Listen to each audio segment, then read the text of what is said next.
Hello, good evening and welcome to sun-drenched Breaffy. Well, it is the third round of the Connacht Gold Mayo Senior Club Football Championship. It is a mouth-watering local derby between Castlebar Mitchels and Westport with everything on the line. Qualification for the quarter-finals next weekend up for grabs, and you would expect the ground here to be bursting at the seams with supporters from the two competing clubs. But of course, with new government guidelines and restrictions announced during the week, this game, like every other outside sporting contest across the country for at least the next 3 weeks, is being played behind closed doors. So we, very much some of the lucky ones to get through the entrance gate here in Breaffy, and delighted to be able to bring you live coverage on Mayo GAA TV of a game that promises to be one of the very best of this season's club championship action. I'm delighted to be joined by Declan O'Reilly, former Castlebar Mitchels footballer, manager, of course, the current Mayo GAA coaching officer, and also Colm Gannon, sports editor of the Mayo Advertiser. Lads, you're very, very welcome back to our coverage of the club championship. Declan, I suppose an obvious place to start. We're the only ones here pretty much. It is a very, very strange atmosphere. It's got all the ingredients that you'd want and expect for a do-or-die championship game, bar the spectators. Give us your thoughts on the government guidelines announced during the week, because I've got to be honest, they seem bizarre to me, but maybe I've missed something. Yeah, it's first of all, it's great to be here, Mike. It's we talked about this group from early days, and it has lived up to its billing. That doesn't always happen. Some great games, and there's two great games going ahead today with this game here, and obviously Breaffy versus Charlestown. Any of the four teams can go through, so there's a hell of a lot to play for. Both teams here, depending on different scenarios, can go through, but both teams will be looking for a win. To answer your question, it's a bit of a surreal atmosphere here. It's a huge game. It's a massive game. For anybody that's familiar at all with club football will realise the effort that's gone in now to this game. This is really essentially a knockout football now since last January. It deserves to have a crowd here. I'm just looking around at the perimeter of this pitch. It's minimum 440 metres. I would expect that we could easily social distance 200 to 220 people in here. And if the public health people had talked with the GAA people and organised the exit strategy and the entrance strategy, and to get people to travel by themselves, that of course can be done. I'm not a public health expert. I'm just an ordinary Joe Soap, the same as everybody else here, a football fan looking forward to a game. I'm disappointed it didn't happen, but we have to go with the experts. We have to follow the guidelines, and public health has stated that this is behind closed doors. Simple as that. Both teams, I'm sure, have adapted to it, so we will have to as well.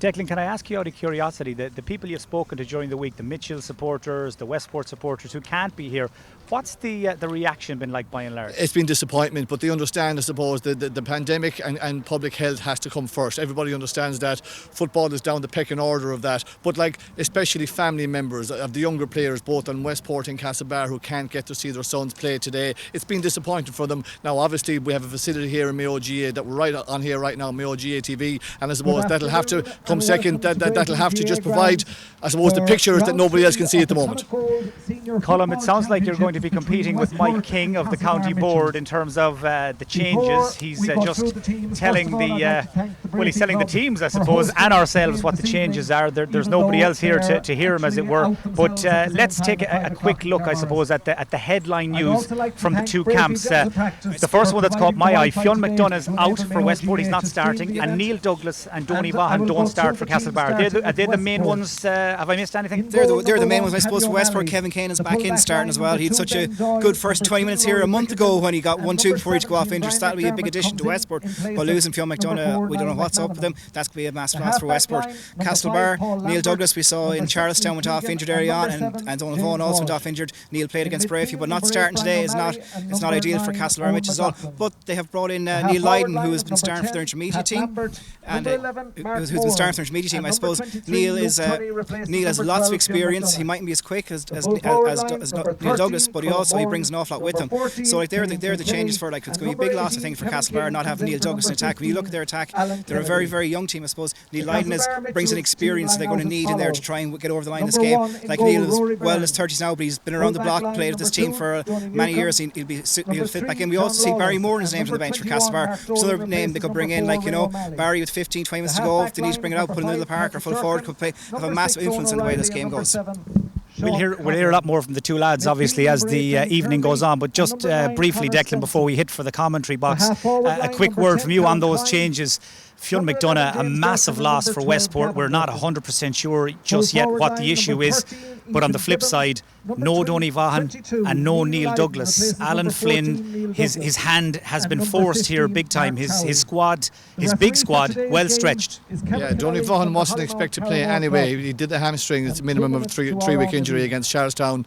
Neil Douglas has a little bit of a hamstring issue as well. I think he may feature today, but he won't at the start. Fionn McDonough caught me by surprise. I don't know the reason why he's not starting, but we did the commentary here, Mike, just where we were standing. Fionn McDonough did untold damage against Breaffy for at least 3/4 of that game. Castlebar won't have to worry about him, but they'll have plenty of other men to worry about in this young and up-and-coming Westport team. OK, well, the scene has been set at this stage. We'll have our own Naveen very, very shortly. We'll also run through the teams in full. But first, here's a brief message from our sponsors. Ballina Chamber of Commerce, we've been operating for nearly 60 years. Our ethos is to be in business for businesses.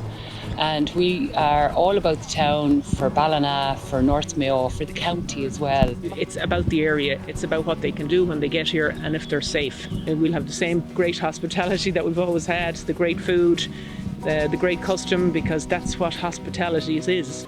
Lately there we just said to ourselves that look, we're going to start doing takeaways. The famous five, as we call them. You know, the famous five. What are the most popular dishes to eat? No, the small one.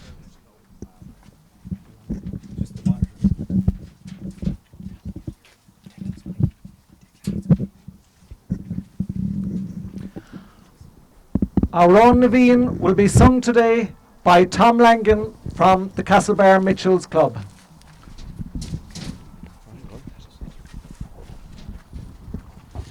Shena fina fall Athof we galegern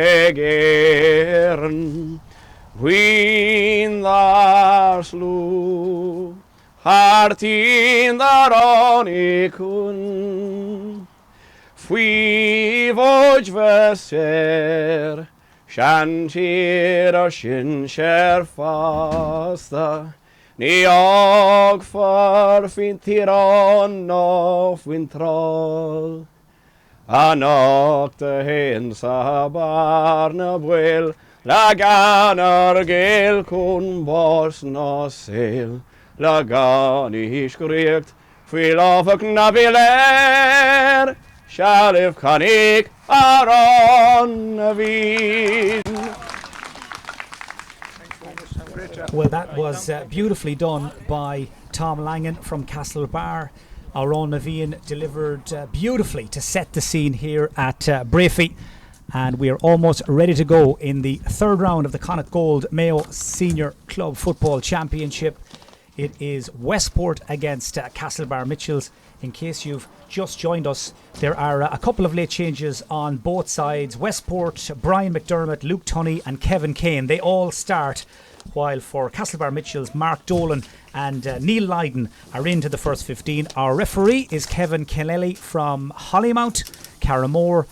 And already you can see Mitchells have mixed things up a little in the middle of the field with Gavin Durkin into partner Danny Kirby. So the ball is in, the game is on, and the permutations very, very straightforward here. A win or a draw for Westport will send them through to the quarter-finals. A win for Castlebar Mitchels will do likewise, but a draw for Mitchells and things get very, very tight for them. They will then be looking anxiously at that at the updates from the game between Breaffy and Charlestown. The other game in Group 4 that, of course, is inextricably linked to what happens here in Breaffy. Early free for Westport, popped inside to Mark Moran, the imposing Westport centre forward. His ball inside though cut out, and Danny Kirby will release Sean Conlon. Crosses into the Westport half. Pressure applied, but not quite quick enough. This is James Durkin, man who received a straight red card in the last round, but cleared to play. Shot from Mark Towie is blocked, and Kevin Kennelly blows his whistle. Free out to Westport. Yeah, just to start off with, I suppose, a couple of things, Mike. Mitchells have the breeze. There's a slight breeze in it now. It's probably worth a point or two. Changes on the Mitchells team. I see that Neil Lydon has gone to the half-forward line. James Durkin in particular has gone inside. But Westport are on a break here now. Westport on a fast break down that far side. It's Paul Lambert who drives through the Castlebar defence. That's Killian Kilkelly. Pops it across to Luke Tunney. He's the man that's come in to replace Fionn McDonough. This is Mark Moran who spins and shoots, and that ball just drifts away and wide. Yeah, he's pulled it wide now. Mark drifted away, so Mark is picked up now today here by John Lawless. So John Lawless is an experienced, wily character, and Mark Moore, one of the younger players. That'll be an interesting matchup. Kick out from Rory Byrne away over to the far side. This is Donny Newcomb, and Newcomb drills it inside. It's caught out in front. It is a mark. It was taken by Callum Kine, who crucially there signalled the mark. That was a talking point from the first round in particular. Players not aware that they needed to signal the mark, and Callum Kine kicks the point from the mark he won himself, and the Mitchells, who are favourites to win here and go through to the quarterfinals, they're out in front. Yeah, and it was a good mark. He won it kind of easily. He stepped out in front there. It was picking him up at the moment now was Brian McDermott. He got at least a yard out in front of him now. Good mark and a good strike. It wasn't a gimme score either. Good score for the Mitchells and a good start. Paddy O'Malley, the Westport goalkeeper, drills the kick out right down the centre. Kirby at full stretch got there, spilled it when he fell, but he had backup from Shawnee Conlon, and here's Kirby again. Put in a big shift against Breaffy in the last round, but not quite good enough, of course. Breaffy beating their arch rivals in at Josie Munnelly Park, and that is what has really blown this group now wide open. Just in case you're half mithered, as the man says, and you're not 100% sure of how things stand going into round 3 this evening, you have Westport on top of the group with 3 points. Breaffy and Castlebar Mitchells on 2 points apiece, but crucially Breaffy have a 1 point better score difference, and then bringing up the rear at the moment Charlestown with 1 point from their 2 games, but all could change over the next hour and a half or so as the Westport kick-out doesn't work its way out of their own half, not just yet at least. Now James Welch does well, links here with Brian McDermott wearing 17, but he has started for Westport. Here's Lee Keegan, the unmistakable figure of the Westport centre half back, pops it forward towards James Welch again. Pulls on it first time, soccer style, tries to get it inside to Killian Kilkelly. There's a little bit of a mix-up in the Mitchells' defence. Back there to try and recover is, was it John Lawless? There's a lot of pressure by Killian Kilkelly. Too much pressure. Kevin Kennelly blows the whistle, free out to the Mitchells. Yeah, well played from a young and up-and-coming star there from Castlebar Mitchells, Mark Dolan, who's played all this football with the intermediate team this year. He got the call up for today and he's won the first 2 balls right in front. A good start from him, give him great confidence. Ball played out of the Mitchells' defence. Neil Lydon, man who's won 4 senior club championship medals. He's been in outstanding form for the club's intermediate team in the last few weeks. Called up to the seniors again for this evening's game. Nice little layoff there by Jimmy Durkin into the path of Connor Stenson, who cuts through, who makes an angle, and on a beautiful evening for a game, shoots it away and wide. It's still a point apiece. Declan, talk to me about matchups. Alan Flynn against Martin Calvey. What have they come up with? Yeah, it looks like there's a few hot ones in it now. First of all, we have Lee Keegan at centre half back there picking up Mark Chowby. Even though Mark is 29 years of age, this is his first full season with Castlebar. That'll be interesting. James Durkin gone inside. Brickenham will pick him up, I'd say. So that's a bit of pace against a bit of power as well. And Paddy Durkin thought he was going to pick up Phil McDonough, but he's now on Luke Tunney. Durkin, the aforementioned wing back for the Mitchells, the captain as well this season, grabs that kick out, drives towards the Westport goal, but driven backwards just as quickly. Brian O'Malley up the line towards Mark Moran, joined at the hip by John Lawless, and Mark Towie gets there in front. He's picked it off the ground, he's given it free the other way. Good spot by Kevin Kennelly. He's been around the block, the referee from Hollymount, but no better man to take charge of a game like this, which, let's be honest about it, Declan, if a referee takes a light touch here, it could get out of control. It will, because I don't think in any ways it'll get out of control, Mike, but you're right, I agree. It needs a firm hand and firm referee in here, and with that in mind, he's having a word with John Lawless, and John Lawless has been, I suppose, up close and personal to Mark Moran from the very, very start of this game, and that's a matchup that's going to be intriguing, and we'll have to watch that one very, very closely.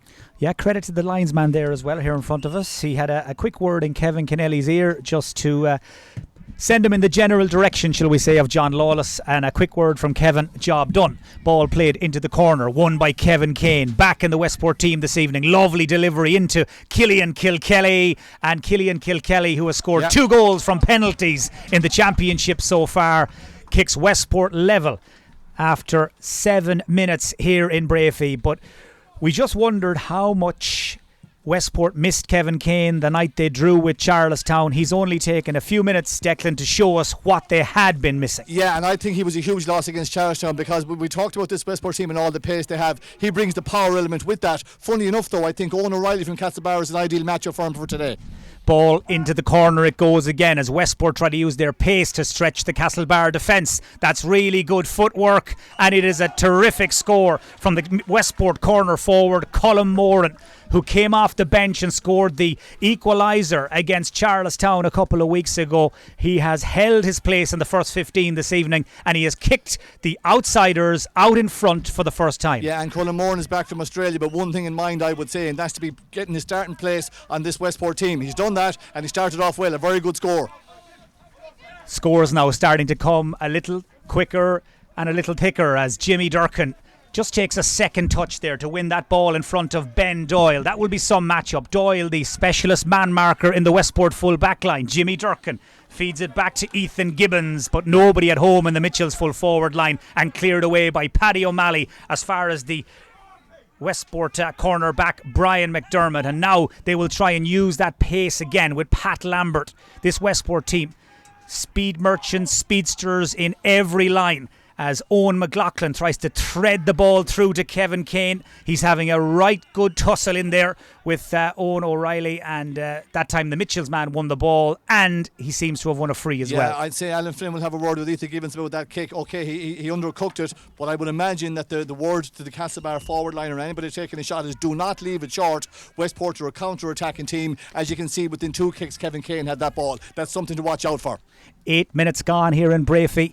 Westport lead Castlebar Mitchells by 2 points to 1 as Mitchells go along. They're trying to isolate Jimmy Durkin in there in the full forward line with Ben Doyle, but the Westport cornerback has got pace as well. Got there in front of his man out as far as Luke Tunney, and Tunney with a lovely little bounce there and a sidestep to take himself out of trouble.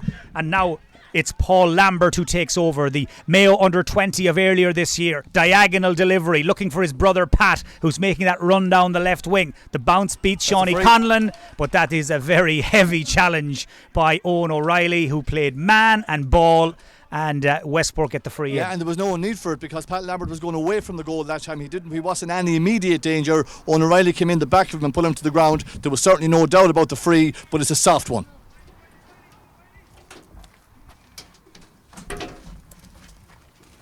Well, no need today of all days to say that the place falls silent for free takers or place kickers, because of course it's been like that since the start anyway. It really is quite surreal to have a game of this magnitude, of this importance, with so much local interest taking place in front of literally a handful of people here in Breaffy. Chance now for Westport to stretch their lead. Chance for Killian Kilkelly to top up his accounts. And that is a really good kick. He got right behind it, high, straight and true. And Westport lead by 3 points to 1. No doubt who's the happier manager, Declan, right now. Yeah, it's been a good start and a bright start for Westport, who started very well in their games. Funny enough, against Charlestown, they played all the football, yet they found themselves level at half time. So they do lick a bit at the back, but they get off to a very good start, as expected. 10 minutes gone now. Scoreboard looking very good from a Westport perspective. Latest scoreline for you after about 20 minutes of the second half in the Junior Championship. Eastern Gales lead Arda 2-6 to 1-7. Big matches taking place in Junior, Intermediate and the Senior Championships all across the county this evening. But they don't get much bigger than this. Connor Stenson driven backwards again as he hit the D, and Kevin Kennelly not interested in Mitchell's pleas there. He fell Stenson through the ball after being held up free out. Yeah, I thought it was pretty harsh, but Kevin Kennelly was a no doubt. He put the signal up to do through the ball. I thought Conor was trying to make ground. He might have been fouled, but the referee has given it. As the saying goes, Declan, you would say that. Ball played in by Pat Lambert to Kevin Kane. Not that I'm questioning Declan's impartiality or anything. I think he is a member of the Mitchells membership, though, I'm pretty sure, as Colm Moran makes an angle. That's a great score from Colm Moran. That is some score. Well, he was pretty much balancing on one leg, Colm Moran, there as he squeezed the trigger. And that, I think, is one in the eye for his marker, Mark Dolan. And you can see as Colm Moran ran back into the corner there, he had a quick word with Dolan, as much as to say, How do you like those apples? Yeah, because Dunn has 1, 2 or 3 balls off him, but Cullimore has 2 points on the board already. Interestingly, Kevin Kane called the mark before that. Referee didn't give it. He presumed that the kick was not taken from outside the 45-metre line. So now 4 points to 1. Westport, who were the outsiders coming into this game, have built up a 3-point cushion, looking to build, of course, on those really good results already. Beat Breaffy here in the opening round 3 weeks ago. Then followed that up with a thrilling draw at home to Charlestown. So they are unbeaten so far, Westport, while Mitchells are looking to get back on track after that mildly surprising, shall we say, defeat at home to Breaffy a couple of weeks ago. But that defeat could turn out to be so costly as Kevin Kennelly whistles up Lee Keegan. Yeah, good. I think he dillied and dallied a bit too long. long. He did. He didn't really know what he was going to do. But in credit to Mark Towie that time, he stayed with him. He put him under that bit of pressure, overcarried the ball, and a free to the Mitchells. Mitchells now just for a moment taking a little bit of a breather as they try to play their way out through the lines. Danny Kirby, a man who has played in goal for Castlebar Celtic in the not too distant past. He's also, of course, worn the green and red of Mayo at minor, under 21 and senior level. Held on there for as long as he could, needed support, got it, as Mark Dolan takes a touch out around the 45-yard line, across to John Lawless, newcomer to the Mitchells ranks this season.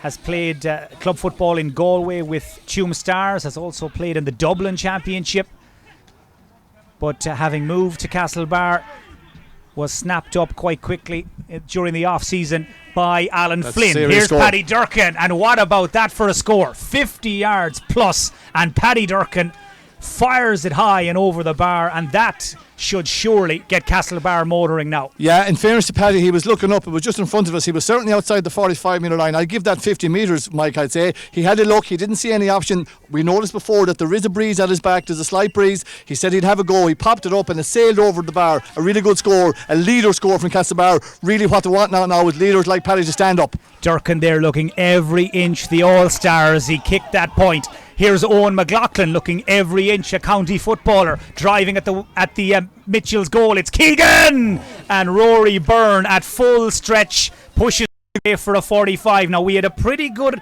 view of that shot. It did look like he was going wide, but like Rory Byrne didn't know that. He didn't know that. I'd be pretty sure it was going wide, but it was a full stretch save from Rory Byrne, a really good save. But the difficulty from that wasn't anything to do with Rory Byrne. It was the fact that the Westport got 2 men free, and that Owen McLaughlin in particular made a strong run, and Lee Keegan came off the shoulder. So that's something the Mitchells are going to have to stop, I suppose, at source in the middle third, or those strong runs from the Westport lads, from the likes of McLaughlin and the likes of Keegan. Well, there were flashbacks there of All-Ireland finals that have come and gone when Keegan comes into the line and more often than not hits the back of the net. But Rory Byrne with the terrific save. Latest scoreline, by the way, from Clare Morris. It's Breaffy 3 points, Charlestown 2.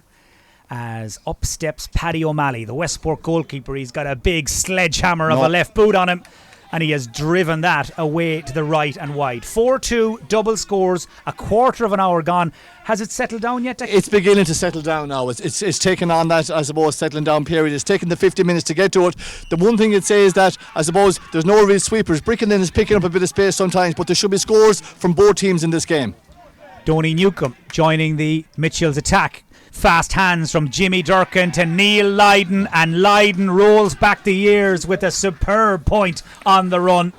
Well, he has been doing the business for Castlebar Mitchells for donkey's years. Took a couple of seasons out to play with St James's in Galway City. Back with a bang, and it's now 4-3. Yeah, he's been playing very well for the intermediates, and I suppose with Neil Douglas out and a relatively inexperienced forward line with the likes of Caleb Kine and Conor Stenson, Mark Towie and Ethan Gibbons, they went for a bit of experience with Neil Lydon, and he showed why they picked him there. That was a great score.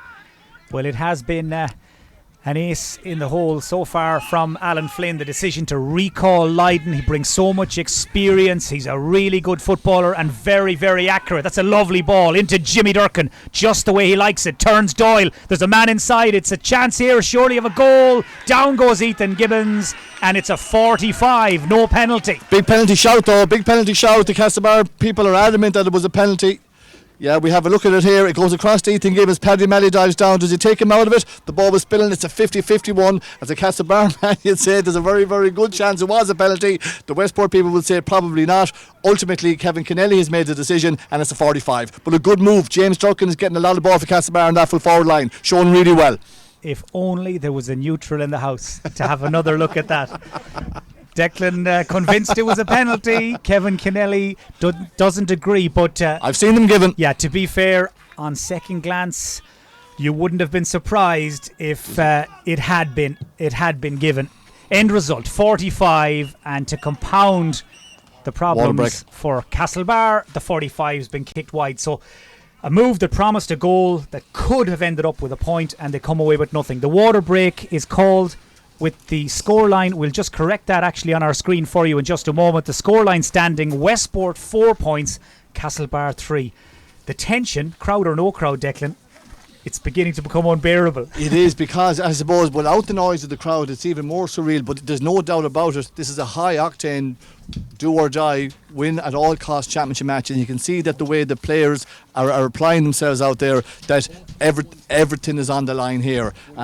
Story of the match so far, I think that Westport are showing their pace. They're a team that's noted for getting off to a good start. They got there, but like against Charlestown, when we remarked on how well they were playing, I remember looking at the scoreboard after 25 minutes and there was only 3 points in it, and after a half an hour it was 2-5 apiece. Something similar here. Westport breaking at pace, really carrying the ball, I suppose, at full tilt through the middle in Castlebar. Got a good couple of scores, in particular from Cullimore, and got one outrageous point and one very, very good point. But Castlebar are still very much in there, and I think they're doing well on the kickouts, on Paddy O'Malley's kickouts. I think they haven't sussed, and they've got 3 of those. I think that's a big point. Connor Stenson in particular is coming back into the pocket, picking up a lot of those kickouts, and I see that Danny Kirby is working hard in there, getting on a lot of ball. Would like to see Gavin Durkin maybe in the middle getting on a bit more ball from a Castlebar point of view, but a really good game, and certainly all to play for here. So water break here in Breaffy. Latest scoreline from Claremorris. Breaffy lead Charlestown by 4 points to 2. So if we do a Sky Sports on it, as things stand, if it was to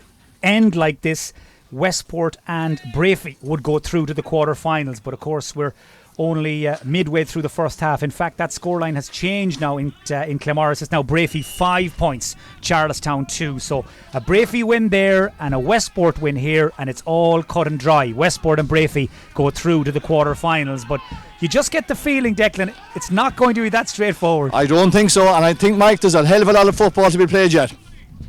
Game on. Paddy O'Malley down the middle, and that's a heavy fall for, I think it may have been, was it Neil Lydon? Yeah, I was thinking he had gone the wrong way. The referee pointed the wrong way by accident. That was a free to Castlebar all day long. So we'll have a brief stoppage here. It was Gavin Durkin actually that fell very heavily there, the Mayo under-20 captain. And he's just going to need a couple of moments, I think, to gather his thoughts.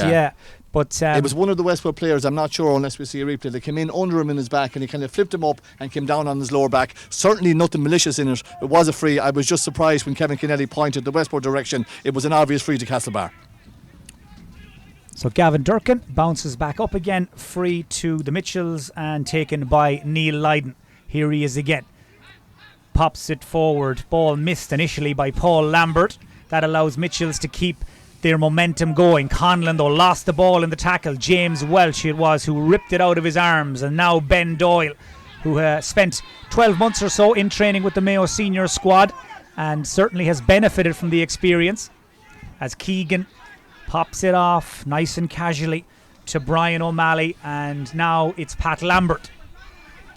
That pass is asking an awful lot, though, of James Welch, especially when you're in a foot race with a man like Paddy Durkin. Nice and neat from Mitchells as Gavin Durkin, first cousin of the brothers, Jimmy and Paddy, takes a touch, gets his head up and goes long. He's looking for the run of Connor Stenson, and he was spotted by Paddy O'Malley. Out comes Paddy. All that training he's been doing with the Rossies there paying off. He just bounced off the Mitchells man, kept on keeping on, and Westport get moving down the field. Across comes Mark Moran, but there was a bit of pulling, a bit of dragging, and John Lawless has been penalised. And Lawless, I would imagine, is walking a fairly fine line He is. now. You want to be careful. The referee has already had a word with him now, and I know there was 2 in the minute there, but John Wallace is on a card already. Is he? He's had a word. So he needs to be careful. Paddy O'Malley did well. He read the ball coming out that time. I know what Gavin Durkin was trying to do, but he just overcooked the pass that time for Conor Stenson. Mark Moran looking for another spectacular one, but he was under pressure, and Rory Byrne away with the fists. Full-time result for you from the Intermediate Championship. It's all over in Clogher, and Ball have beaten Park 115 to 1-7. That was a badly needed win for Ball after being turned over away to Hollymount Carramore a couple of weeks ago. While full-time as well in the Junior Championship, and what a win for Eastern Gales. They've beaten Arda 2-9 to 1-8.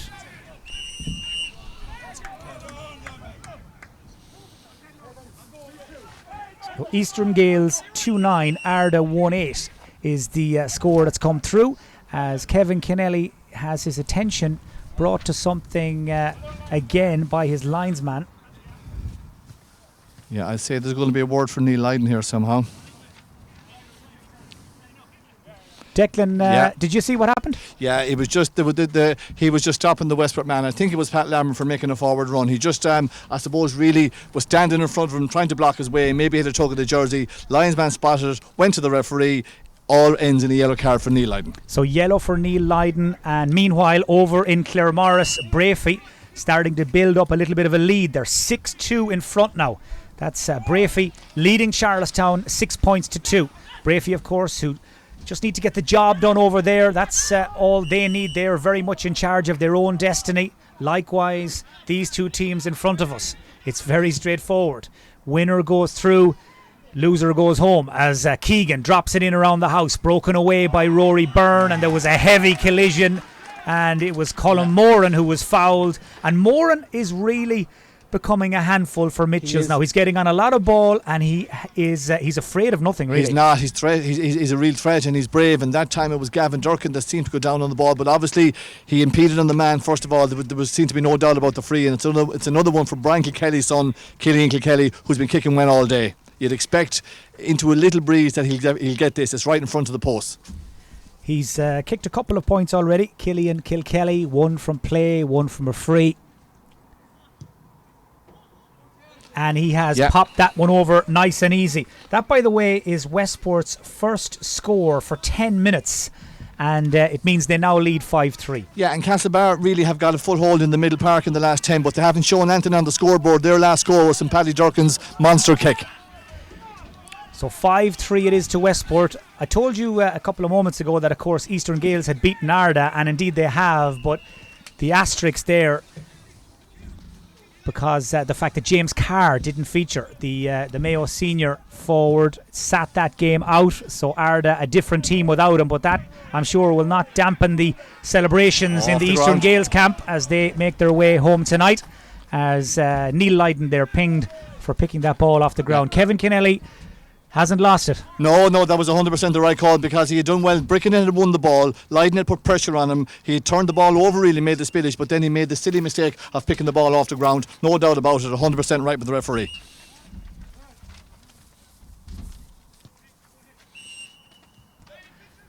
Don't forget, of course, this is the first match in a double header of live Club Championship action here on Mayo GAA TV this evening, coming up at 7 o'clock live from St. Tiernan's Park in Crossmolina. It is the North Mayo El Clasico, Ballina Stephenites against Knockmore. Both teams already through to the quarter-finals, but local bragging rights, and of course whoever tops the table, that will all be decided at 7 o'clock in Crossmolina. You can join Tom Carney, John Mahan and Michael Moyles for coverage on Mayo GAA TV at 7 o'clock. As the Mitchells win a free here, Kevin Kennelly just showing the Westport lads exactly where they went wrong. And that high press from the Mitchells in the last few minutes, Declan, just making life a little bit more difficult for Westport. Yeah, in fairness to the Mitchells lads, they're working their socks off. They're working as a team and as a unit. And James Durkin is the busiest of the Castlebar forwards, and an awful lot of the ball and the good things are coming through him. This is the big kick now from Ethan outside the 45. So it is Ethan Gibbons shooting from distance and away and wide. Just got a chance there, Declan, to check my phone, and a neutral has been in touch. Stonewall penalty, he said. You're off the hook. I didn't realise I was still on it, Mike. It looked like it was one of those ones that could have went either way. We had a good view of it in real time. For me, I've seen those penalties given, but that has gone. The game has moved on, and Westport still find themselves 2 points to the good. Well, the news coming through from Claremorris is that Breaffy are starting now to make themselves at home. They lead Charlestown 8 points to 2, so that lead now is out to 6. So Breaffy are taking care of business at their end.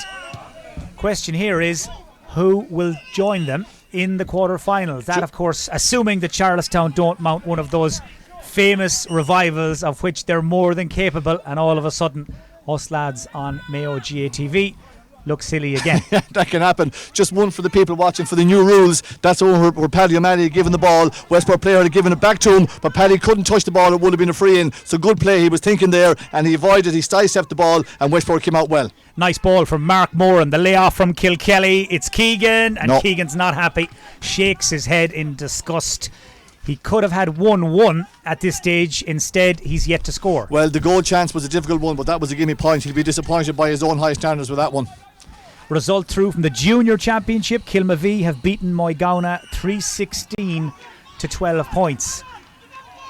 Heavy tackle on Leiden. Free to the Mitchells. Stenson pumps it through. In case you have just joined us or perhaps logged on a little late, no Neil Douglas for Mitchells, hasn't started. No Fionn McDonough for Westport, also an absentee, a notable absentee from their first 15. But one name that has caught our eye, Barry Moran. First time he's been named in the Mitchells squad this season, back from the French-Swiss border where he's been working for the last 6-8 months, back from self-imposed, I think, hiatus. He's been training away on his own, I gather, trying to get the body and the mind right, and he is in the Mitchells 24 this evening, so chances are we'll see him before the day is out. Owen McLaughlin, man who scored a very important goal for Mayo up in Meath just before the lockdown. Keegan wrapped up by Jimmy Durkin and wins the free, does Jimmy Durkin. Keegan just throws that altar boy look towards Kevin Kennelly, says it wasn't me. Yeah, it was a good turnover actually. 3 Castlebar forwards worked well. Turnover on Keegan. Castlebar in the ascendancy now. Man on the ball is Ethan Gibbons. Just took a touch there. Waited for the support run. It comes from Gavin Durkin. That's a great score. And Gavin Durkin, you knew the way he turned away. Was happy with that. Coming through at an angle.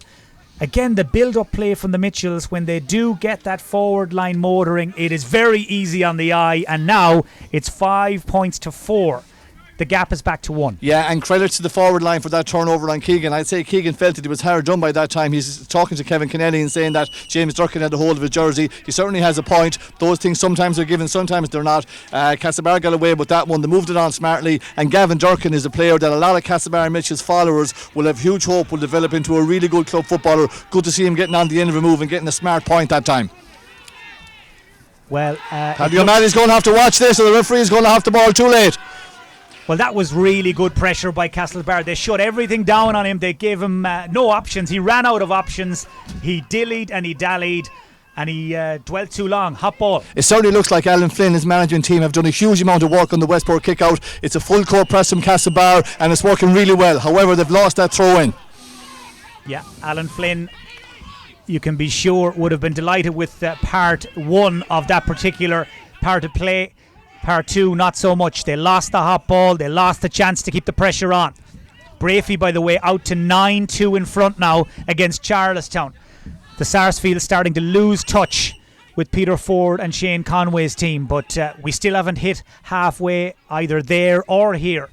5 points to 4, Westport lead here in Breaffy. It is beautifully poised as Mitchells try to get on with the game. Owen McLaughlin is going to be spoken to by Kevin Kennelly. And you just feel, Declan, in the last 5-10 minutes, even though they're behind, Mitchells are starting to spend more and more time inside the Westport half. Yeah, the territory is in front of us here, Mike, from right to left. It's all in the Westport half. But Castlebar have to show it on the scoreboard. Free taken. Kirby's moved in closer to goal.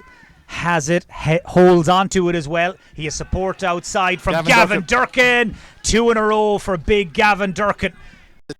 Well, he's got loads of ability, he's got loads of talent, and once that ball stuck to Kirby inside Declan, Mitchells were on a roll. They were onto something. And a smart play by Kirby, who drifted in. Obviously can't get a mark from a free kick, won the ball. Durkin popped up off his shoulder and kicked it over the bar. 2 points in a row from Gavin Durkin. Really good score. Latest scoreline now, it's 10 points to Breaffy, 1-3 to Charlestown. We're hearing the Sarsfields have scored a goal, and that just might make things a little more interesting as Kilkelly down at the other end a serious score. hits back with some reply. Well, the umpire down there, I think it's James Regan, he threw Kevin Kennelly a little look to say, yeah, that'll do, I'm happy. And that is some score from Killian Kilkelly. He and Colm Moran inside.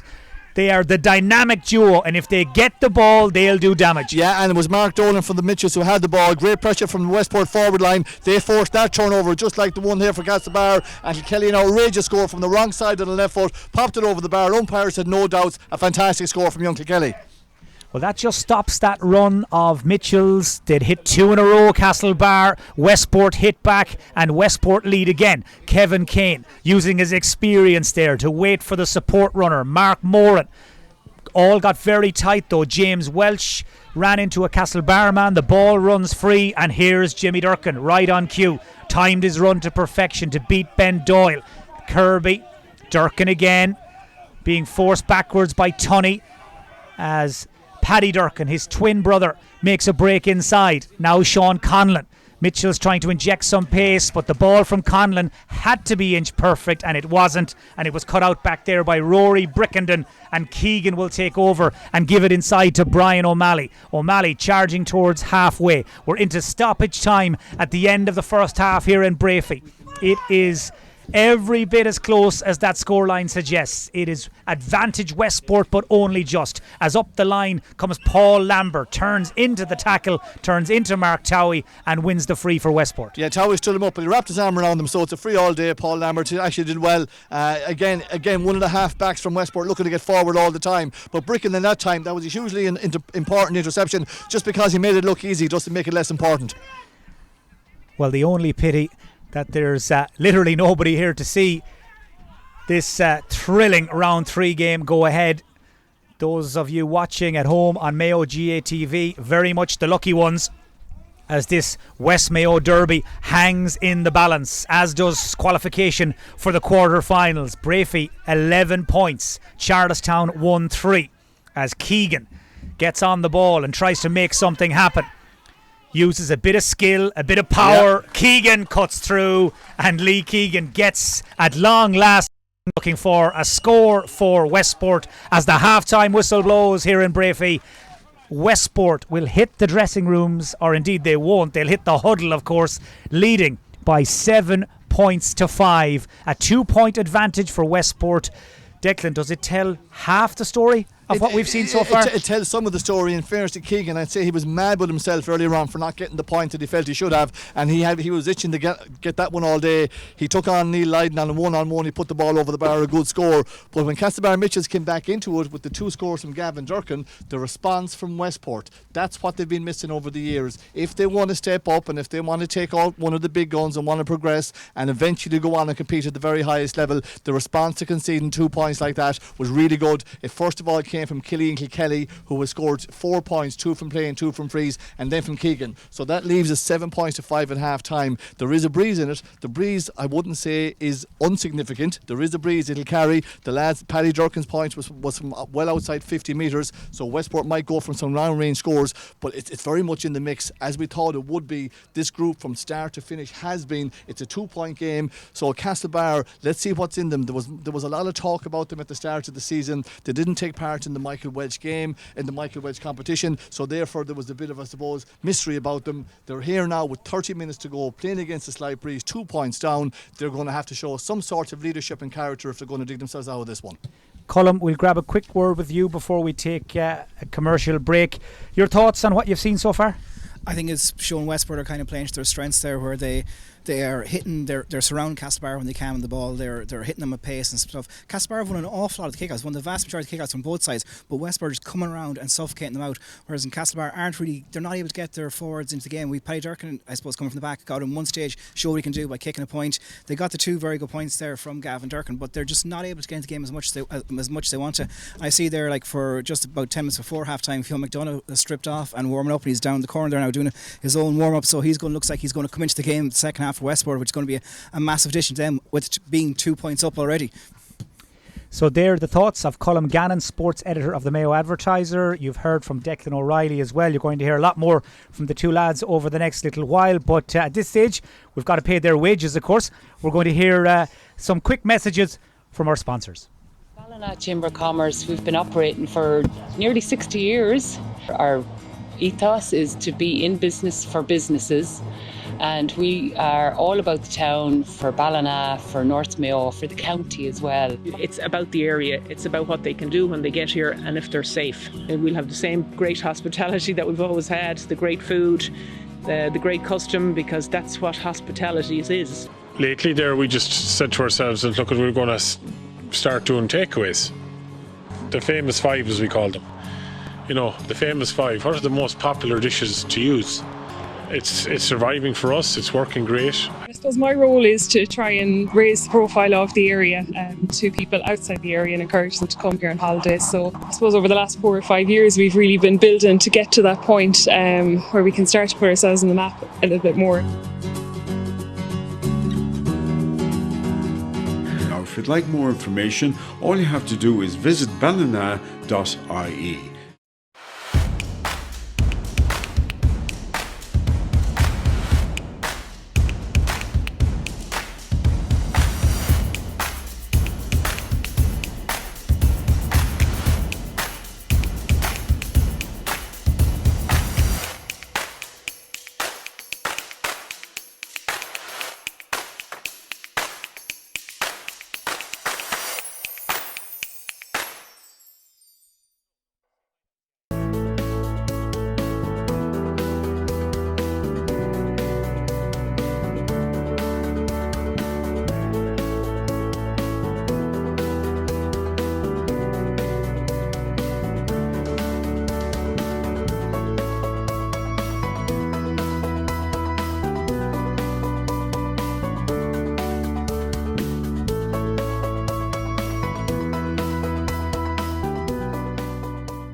GRG Sports. We are Mayo's #1 sportswear provider. Check out our high performance sports range today. Partnering with clubs across Ireland, set up your club shop or kit out your team with bespoke high quality sportswear. Be game ready. Visit grgsports.com or follow us on social media. Support local.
Welcome back to Breaffy.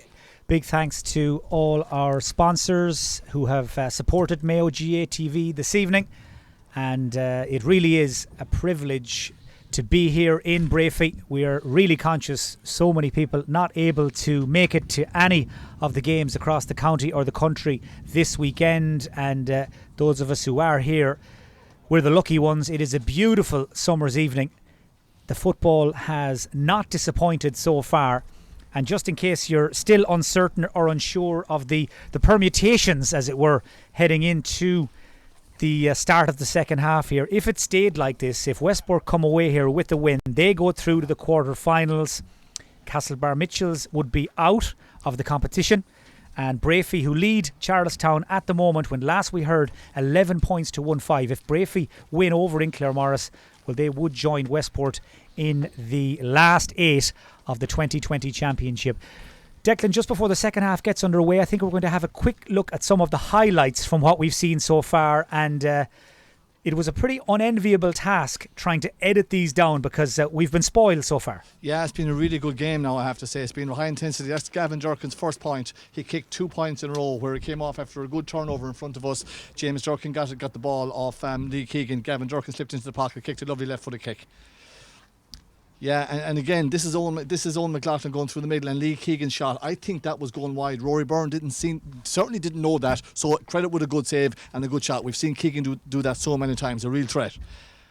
Mitchels, an awful lot of the ball goes through James Durkin. This is where it's put in now. Was it a penalty? It looks like that the goalie, Paddy O'Malley, didn't get any of the ball. He got Ethan Gibbons. He went down pretty easy, but for me, I've seen those penalties given. That could be a big turning point as the game progresses to the finish line, Mike.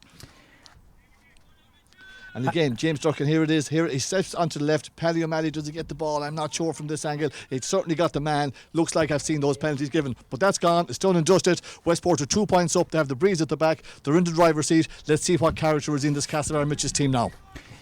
So both teams back in position. The big news for you, Neil Douglas is on for Castlebar Mitchels. He has been nursing a hamstring injury these last few weeks. They didn't risk him, they didn't start him, but he is in for the second half. But just looking down at the other end, no sign of Fionn McDonough, but he has taken off the tracksuit, he has taken off his hoodie, and surely only a matter of time before he joins the fray as well. As the referee, Kevin Kennelly, gets the second half underway. It is Castlebar Mitchels to play from left to right, attacking the Castlebar end of the ground here in Breaffy, as they also try to hunt down a 2-point deficit at this stage. A second Castlebar change to tell you about, by the way. Brian Welsh is in for Ethan Gibbons. So it's Neil Douglas for Callum Kine and Brian Welsh for Ethan Gibbons. Yeah, 2 changes at half-time for the Mitchells, yeah.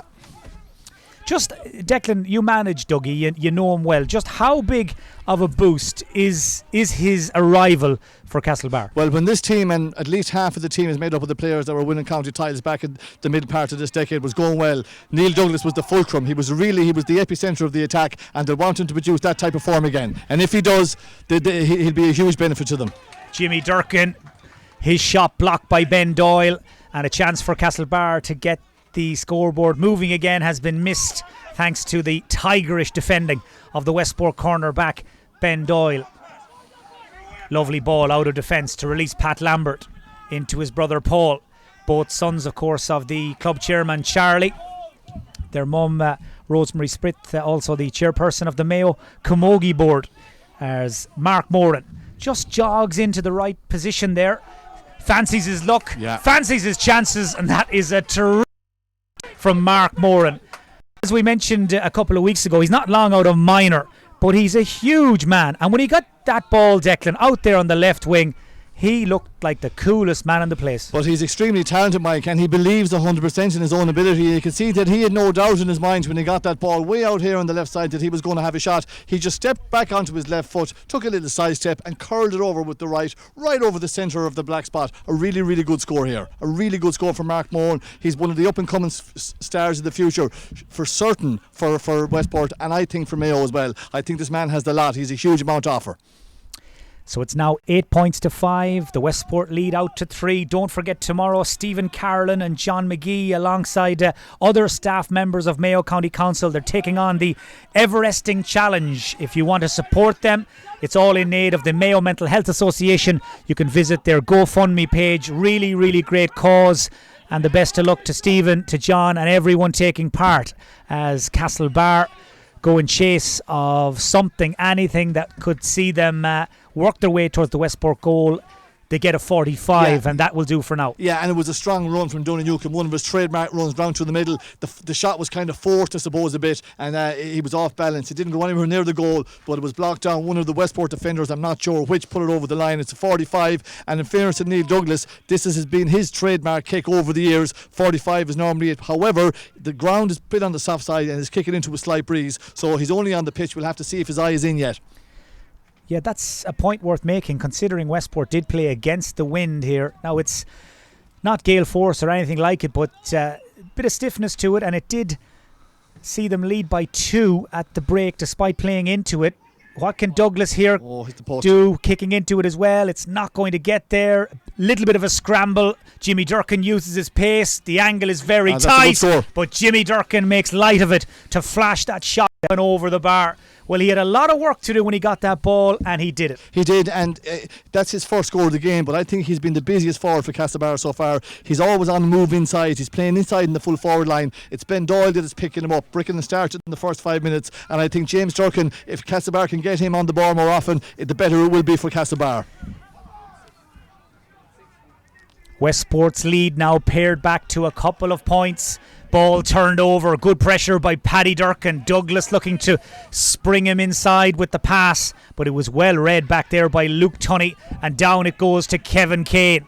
Uses the ball sensibly. Owen McLaughlin, first time delivery, looking for Mark Moran, but that is excellent defending by Donny Newcombe, who read it so well. Donny Newcombe, pound for pound, one of the best cornerback / wing backs in club football in Mayo. And now Jimmy Durkin down at the other end, looking to build up a head of steam and run hard at that Westport defence. But the ball was just left a fraction behind his teammate Connor Stenson, and that was all Ben Doyle needed, and no better man than Keegan to back him up and just tidy it up, and another Castlebar attack breaks down. Yeah, it was a loose hand pass from James, but it was meant for Connor for Connor Stenson, but in fairness to Doyle, he read it well, and Westport come out with the ball again. Another long ball, one inside by Mark Moran. Peeling off his shoulder here is Pat Lambert. They have a very, very good understanding, these young Westport forwards. This is Colin Moran, and Colin Moran with another one for the scrapbook. And once again, he heads back into his man. This time it's Donny Newcombe, and he just hits him a little rattle and again reminds him of how good the score was. 9-6 now, Westport's lead 3 again. Yeah, and I suppose Colin Moran is just saying, whatever the brother can do, I can do better. So that was a really, really good score. These fellas are full of ability. That breeze is significant. The ball will carry. They understand they can score from long range. What I mean by that is 40-45 metres out, and that's what they're doing. That was a really good score. They have that in their armoury. Line ball to Westport, drilled in around the edge of the D. Mark Moran stands off, lets his brother Colm instead do the heavy lifting. But good pressure by Castlebar. Ball thrown by Colm Moran, says the referee Kevin Kennelly, and it is a free out to Castlebar. Yeah, that was good work that time, because Castlebar are really now the 3 points in and playing against the slight breeze, so they don't want to let this game get away from them at the moment now. So that was really a really important turnover that time. So the wind literally now in Westport sails. They're 3 points in front. They're playing with that breeze as Keegan comes thundering out onto that ball. Got a little bit of Douglas, got a little bit of ball, and Westport win the free. But that was right up Lee Keegan's alley, because it was just in front of him, so he was going to take whatever was in the way to get that ball, and rightly so. They're attacking Castlebar now from all angles. It would remind you of the Breaffy game. That was beautiful from Mark Moran, and the score match. Well, you'll watch this one all night long. Just wait for it. There it was. He sold him hook, line and sinker. I think he ended up down in the Shamrock as Mark Moran kicked it over. Well, I think the Shamrock is on the other side of the pitch, Mike. I think he could be closer to Ball. Last seen heading for Ball. 10 points to 6. Odd was a beautiful dummy from Mark Moran. And when you consider how young he is, and he's still learning the trade, he's still learning a few tricks, well, how good can he be? 10-6 now, 4 between them. Yeah, Westport are on Castlebar, top. right now, they've hit the wall. They have Westport. It's all about Westport at the moment, and Westport are pushing for home here. Well, it really does remind you of the third quarter against Breaffy here 3 weeks ago. And there's another one. They're just attacking from left, right, centre. That was James Welch. Just look where the wing back was. The wind behind him. And Mitchells now are starting to take on some water.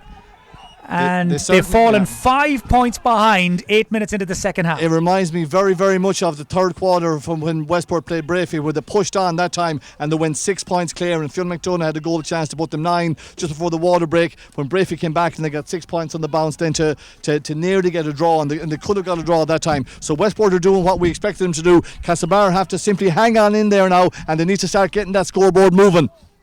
Just thinking there, of course Declan knows what the Shamrock is. Sure, didn't he manage Breaffy for 1 year and spent enough time over there, I'm sure.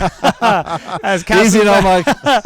Castlebar come in from that left wing, but nothing doing.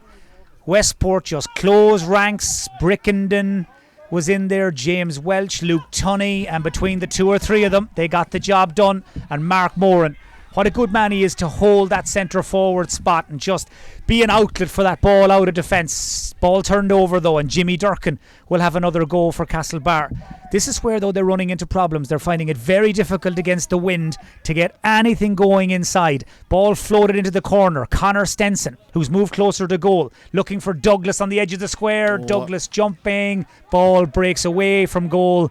Chance is gone. Yeah, it wasn't far away from Dougie. It was a good move actually, but just overcooked the ball, and Westport again have it here. Sean Connors after missing a tackle. Westport, this is where they're so dangerous in the break of pace. Breaffy now leading Charlestown Sarsfields by 13 points to a goal and 6. Westport can do no wrong here in Breaffy. That is Colin Moran, and this one is just the wrong side of the post. But at this stage, 9 minutes into the second half, if it stays like this, Westport and Breaffy sail through to the quarter-finals. Castlebar are out, and Charlestown are heading for the relegation playoffs. But that's with 21 minutes plus VAT still to go. This is Killian Kilkelly. Nobody gets a hand on him. Nobody gets a tackle in. Kilkelly drives Westport's second wide in 30 seconds. And that's 2 let-offs there in a row for Castlebar Mitchels, so that gives them a little bit of hope, but that's no good unless they start to play. Where they're really struggling at the moment, Mike, is that middle third. It happened against Breaffy again in the last 20 minutes of the last game, where they got dominated really by in the middle that time by Shamey O'Shea and Conor O'Shea and of course Aidan O'Shea. Westport seem to have got a foothold here in the middle, and Castlebar simply are going to have to do something about that if they're going to stay in this game at all. Declan, if you're Alan Flynn right now, what are you thinking and what are you thinking of doing? Well, I'm thinking that the players on the pitch have got to dig us out here at the moment, because we have players like Danny Kirby in the middle of the park, we have John Lawless, we have Neil Douglas and Gavin Durkin, so it's up to those guys now to show some leadership and win and get some territory in that middle third. Are you thinking of bringing in Barry Moore? At the moment, not just yet, I'd say. If he's going to come in, I'd say maybe wait a couple of minutes. Barry's missed an awful lot of football. This is a very high-paced game at the moment. It certainly is, and that pace is suiting Westport down to the ground. Lee Keegan delivering it long and early. Kilkelly, Rory Burns a long way out. Kilkelly has won the ball. He played on. He didn't call the mark, but he has won the free. But when Keegan delivered that ball in, Mitchell all sorts of trouble. There were, in fairness to Rory Byrne, he read it early. He came out, I think he missed the flight of the ball. It looks like, I know there's been a shout from the Westport bench for a black card. I think he might get a yellow. I'm not sure. The referee is going to talk to him here. He's get a card. He's going to give him the yellow. Westport not too happy with that, but there was danger all over that kick. Keegan had loads of time to pick out his man inside. Rory Byrne, in fairness, that's what you'd call a good foul. In case you just missed it there off camera, yes, a yellow for Rory Byrne and a point for Westport. Double scores in Breaffy. Outsiders coming into this game. They lead by 12 points to 6, and any moment now, because he's just down the line from us here and he is raring for road, Fionn McDonough is going to come into the match, and this is the last thing, Declan, that Mitchells need. Yeah, but they need to concentrate on the road game. I don't mind what Westport do, and they certainly need to get scores. They will need a goal at some stage, but they got to get that scoreboard ticking over now. Mitchells looking to hit back, looking to respond. Nothing doing. It wasn't even wide. It went harmlessly across the goal. Westport are coming out with the ball too easy for my mind. Ball driven out of the Westport defence and won by Owen McLaughlin. Well, if you're from Westport or you wear their colours, well, you're feeling pretty happy with life right now. 12-6 up in a make or break senior championship game against the old enemy from Castlebar Mitchels. Things do not get much better when it comes to this local derby from a Westport perspective. Mitchels, winners of 4 of the last 7 county senior titles. Paddy Durkin drives through and he's not done yet. Durkin drills over a much needed point for the Mitchells. They've been on the back foot. They've been really struggling for oxygen and for scores since half time. Paddy Durkin makes it 12-7. Yeah, and his jersey was a bit tugged that time, but Kennelly played advantage in fairness. 2 new subs coming on here. I see Fergal Durkin and Shane Hopkins is after coming on. They're gone with a bit of experience. On us coming off is Neil Lydon and I'll have to wait and see. And Mark Towie. So Mark Towie and Neil Lydon make way. And Fergal Durkin and Shane Hopkins, as Declan said, have joined the game. Well, I'm not quite sure if it's panic stations just yet on the Castlebar Mitchells management, among the management team, but it couldn't be far away now. Westport, they look a lot more calm and composed. Martin Calvey, the manager, Martin Connolly and Brian Kilkelly among his backroom team. I see Joe Dawson and the great TR, Tom Reynolds, is over there as well, feeling pretty good with life, but still 16 minutes, closer to 16 minutes still to go. And as anyone who plays in these type of games will tell you, it's not over until it's over, as Mitchells come again. Owen O'Reilly trying to cut in on goal, and Owen O'Reilly wins a free.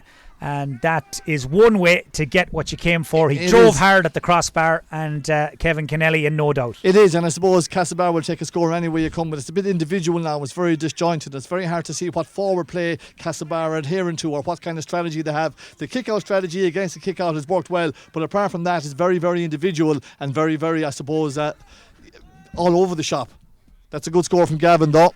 Yeah, Gavin Durkin, to be fair, he's kept on trying. He's kicked some very good scores, and that free just keeps Mitchells in touch. Speaking of teams staying in touch, Charlestown not out of it yet. Breaffy 14 points, Charlestown 1-7, and roughly a quarter of an hour to go there in Claremorris as well, as Kevin Kennelly, I think, is waiting for Westport to make the change. Here he comes, Declan, Fionn McDonough. Yeah, he's going to add significantly to Westport. We saw him playing twice this year already, Mike. He was outstanding here against Breaffy. He had a quieter game against Charlestown, but a really top-class footballer. So he's going to take some marking as well. He's gone to centre half forward. They're taking off Kevin Kane, and Mark Moran has gone into full forward. So even though Kevin Kane is coming off, Westport have lost nothing by bringing on Fionn McDonough.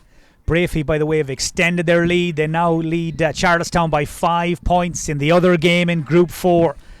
The group of death from the moment the draw was made, and it has lived up to all the hype and expectation. Brian Welsh pops it off as far as Sean Conlon, looking to deliver it to Douglas, and does. Dougie trying to turn and twist. He's got one man behind him, one in front of him. He's the meat in the sandwich, nothing doing. The first alley he tries to go down, and Kevin Kennelly will say he'll hop the ball.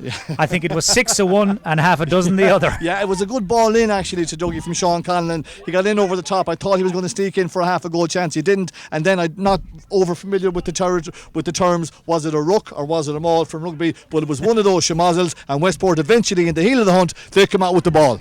And they drive that ball as far away from danger as they can, as you will when you're 4 points to the good. But we haven't hit the water break yet. Midway through this second half, and as we've seen so many times over the last few weeks, it can be a turning point. It can just be a momentum shifter in these big championship games. Durkin, well, he went one way, the ball the other, and Connor Stenson was left in the middle somewhere, and that is another Castlebar move that's broken down. Lovely ball forward into Colm Moran, looking for one of the runners, and there were two of them after it, McDonough and Lambert, and neither of them could get there. The pass was overcome. It was, and if he had found him, it was a real goal chance, and you could say curtains at that stage because it's 12 points to 8. That reminds me something of the Fionn McDonough chance against Breaffy. Don't forget that Castlebar, after getting 2 points on the bounce here, Westport still have to get over the line, so Castlebar must continue to ask them the hard questions. 16 points to Breaffy, 1-8 to Charlestown. Castlebar now trying to get something going. They went long into Kirby or Douglas. Either would have done.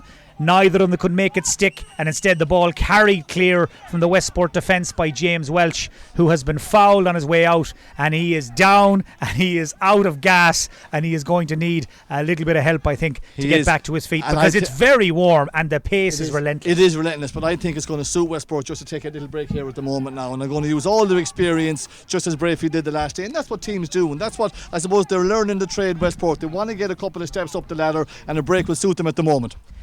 Well, so much talk, of course, about the great job Martin Calvey has done with this Westport team, Declan. But what about Mr. Motivator himself, the great Martin Connolly, back involved again? And you can see his fingerprints all over this Westport team. Any team Martin has ever been involved with has lots of energy. You can certainly see that on the pitch right in front of us here, Mike. Yeah, absolutely.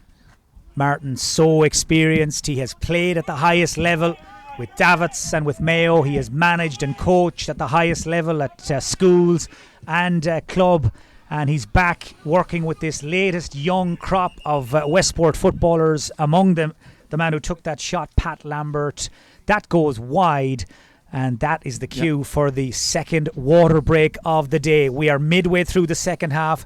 Westport, who led at half-time by 2, they have doubled that advantage now, and they are swinging around that last bend, Declan, exactly where they wanted to be. They are, but they were 12-6 up. They're now 12-8 up, so there's a little bit of a difference there. They had a half a goal chance where the pass was overcooked by young Lambert. He had a 2-on-1 situation if that ball had fell, and that was a goal chance to put the game to bed. But Westport still have to get over that line. The questions are going to come from Castlebar if there's some character left in them. It looks like that they're a bit devoid of belief, Castlebar, at the moment. They got 2 points, but they really got to get stuck in. They have 15 minutes here to save their season. A chance for Castlebar and Westport here to grab a breather, to gather their thoughts, and a chance for us to take a quick look, Declan, at some of the highlights from the third quarter, because there were a few scores that stand out. I gather one of them we're going to see in a moment is the gem. This gem from Mark Moran. Yeah, this is where he sells the dummy. No, that's the first one. He gets another one after that. Colin Moran and Mark Moran both have outrageous skill sets. It's where they know exactly where the posts are. They're full of their own belief. They know that they can take on the shot, that they can get it, and they swung it over from left to right. I think this is the one where he could sell the dummy. There you go, and just knocks it over the bar. I think it was John Lawless. Won't like to see that again, but it was a real good forward play and a finish afterwards. Real top class forward football. What we're looking for in Mayo, as I said before, someone that can win their own ball, can make the right decisions, and they can score.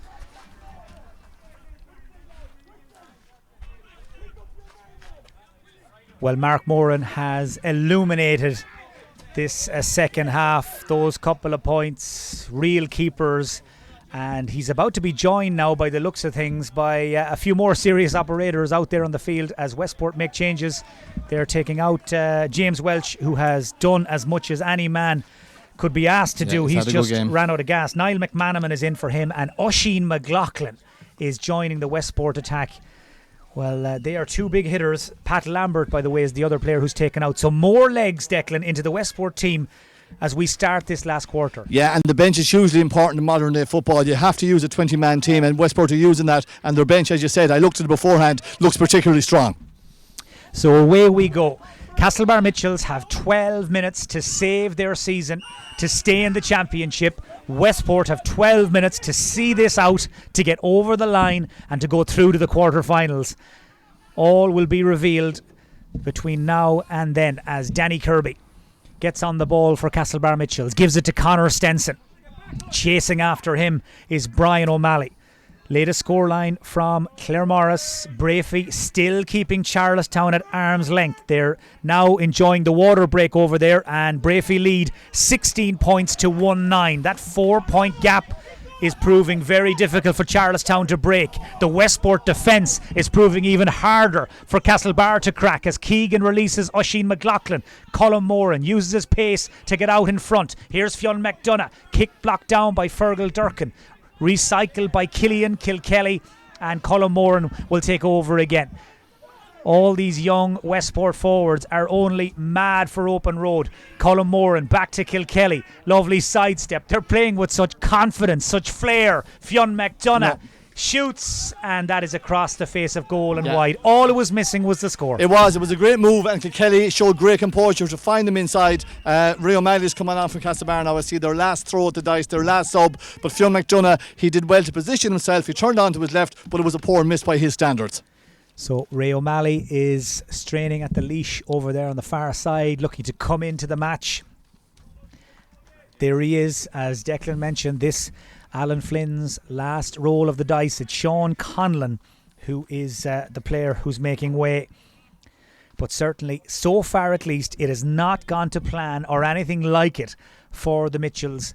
Beaten at home by Breaffy, and now 4 points down with 10 minutes to go against Westport, a club that have been waiting years and years to get one over on their noisy neighbours, as it were, and they're 9.5 minutes away from doing it. They are, but they're not there yet, and they've missed a couple of chances that'll just seep a bit of confidence out of them. For Westport to get over the line here, they're going to need to get a couple of scores. I feel if it gets down to a 2-point game, Castlebar will have the bit of experience to hold in there, but Westport are in the driving seat, there's no doubt about it, but they need to push on. Well, you're watching Mark Moran just while we were waiting for the play to restart. It just has, and you're now back watching live pictures again here in Breaffy, and you're watching Castlebar Mitchells go back down the field, raiding one more time. Donny Newcomb to Gavin Durkin. His cousin Paddy was just breaking off his shoulder, but Gavin couldn't release the pass. It was good pressure by Westport as Owen McLaughlin fires it forward. Owen O'Reilly collides with Colin Moran, and Owen O'Reilly gets the free. It's the right call. Owen O'Reilly got on the right side of that ball. Colin Moran was obviously, he was caught out by that, and he put the iron over the shoulder to try and pull Owen O'Reilly back. It's a free out to Castlebar. But again, it's running down the clock, and that suits Westport down to the ground. They know what they're at here. He's going to take a card, but he's had a really good game. I presume he's going to get a yellow card here. Yeah. So Kevin Kennelly there, you may have even heard him. That's of course one of the advantages of nobody being here. He said you had him by the arm, you pulled him back, and that's why he's shown a yellow card. Rory Byrne comes out to play sweeper keeper.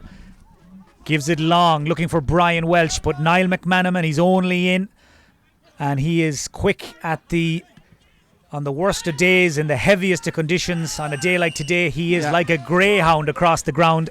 Got there in front, gave it out to Brian O'Malley, but Westport have contrived to lose that possession. They've given a free to Castlebar, and now the pressure comes on again. Yeah, and again, as I say, I go back, it's only 4 points, it's only a 2-score game. Westport are really leaving Castlebar in this game. It was a good turnover for the Mitchell, but Westport still have the ball. They just need to get the scoreboard going again if they can. Castlebar need to stop them coming out here with a bit more work. Well, it would remind you so much of the Westport Breaffy game here a few weeks ago. That explosive third quarter from Westport when it looked like they had the game wrapped up, but they left Breaffy in it, and of course it went down to the last kick of the game. Breaffy letting Westport off the hook. Westport escaping with a famous victory. Latest from Claremorris. Breaffy 17 points, Charlestown 1-10. So Breaffy still in the driving seat. And as we said earlier, if it stays like that in Claremorris, it stays like that, or it stays like this here rather, Westport and Breaffy will be two happy camps tonight. Yeah, and both games, I suppose, have 4 points in them, but this looks like more than a 4-point game because Westport are still controlling the game. The only thing that they're not doing is putting Castlebar out of the game, and this is a big kick from Paddy O'Malley over on the far side. It's right, looks like it's nearly on between, 50 metres out, and it's over at the sideline. But the referee has gone over for something. I'm just looking across the far side there, just where Paddy O'Malley is. It looks like a few enterprising Castlebar and Westport people have gone for a nature walk today. They've gone across the fields. They've found a nice vantage point over on the far hill, and they are watching this game unfold from outside the Breaffy GAA grounds, which of course is all perfectly legal. And not a bad way to get a free evening's entertainment. No, it's enjoyable so far as well. And again, Westport still not putting Castlebar away. Castlebar still in this game, hanging on there. Yeah, that free from Paddy O'Malley didn't go anywhere really, but just as quickly as they'd lost the ball and they were on the back foot, they've got it back again. Yeah, mistakes are beginning to creep in now on both sides. Maybe it's a bit of fatigue and maybe it's a bit of tiredness as well. We're in the 25th minute of the second half. Westport 12-8 to the good, and they have all the time in the world to decide who they want to kick this free. Paddy O'Malley's gone back into the goal.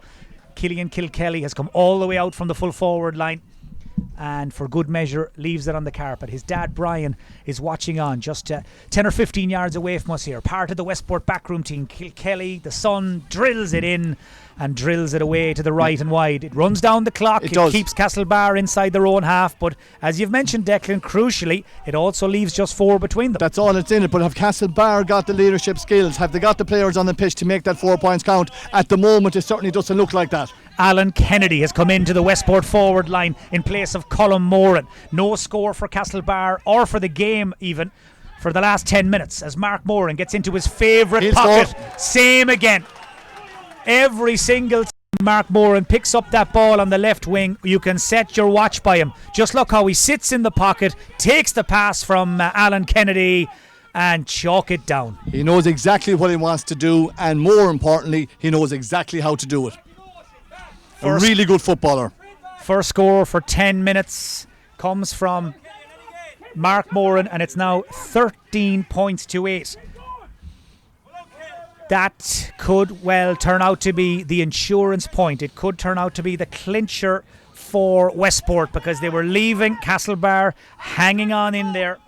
But that score from Mark Moran, equally as good as the couple of early ones he kicked, has pushed them now a little further in front.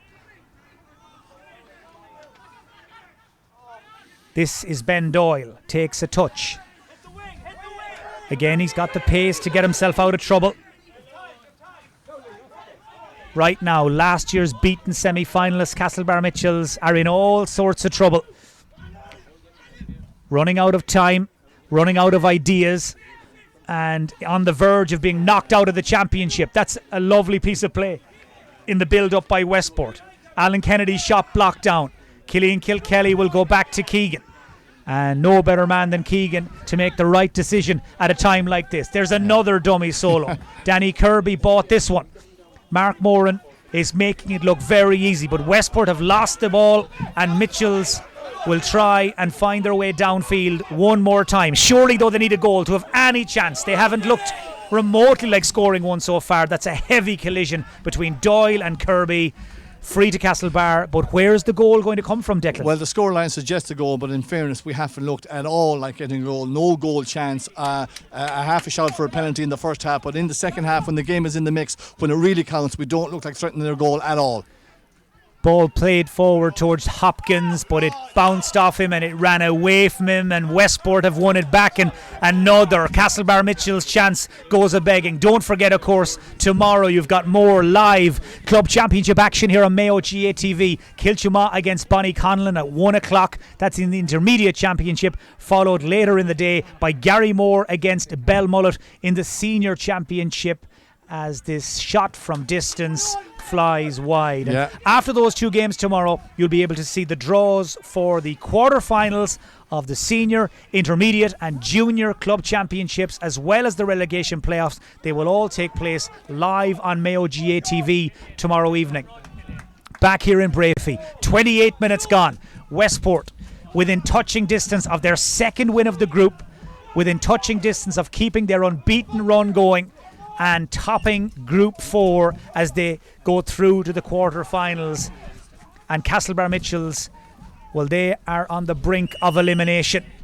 And what a disappointment, Declan, it will be if they are knocked out at this early stage. Yeah, it'll be hugely and bitterly disappointing for everybody associated with Castlebar Mitchels. There was a lot of high hopes this year when Alan Flynn and his management team have come in, and especially over the last 2 years we haven't even got to a county final, and it looks like at the moment we're not even going to get out of the group.